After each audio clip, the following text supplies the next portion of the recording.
नमस्कार, मी बहार सूर्यवंशी. मी आता बँड्रा कोर्टच्या बाहेर आहे. ठीक आहे, बघा माझ्यासोबत पत्नी पीडित आहे.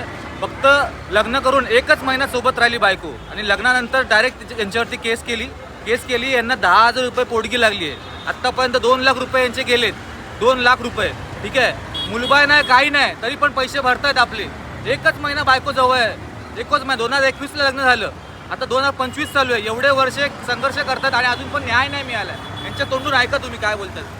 2021ला लग्न झालं, एकच महिना ती घरी नांदली, स्वतःहून घर सोडून गेली आहे आणि आता तिने कोर्टात 1 वर्षानंतर केस केली आहे की तिला नांदायला यायचं आहे. घरातून जायच्या अगोदर गेल्यानंतर तिने एकदा मीटिंग घेतली. जेव्हा आम्ही मीटिंग घेतली तेव्हा तिने समोरून हे सांगितलं की मला राहायला यायचं नाही आहे आणि जर मी येते तर मी दाखवते काय चीज आहे म्हणून. वर्षभरानंतर केस टाकली आहे की मला नांदायला यायचं आहे असं सगळं, म्हणजे तिला यायचं नाही आणि ती नांदायला यायचं असं दाखवते. आणि आता मला कोडगी लागले.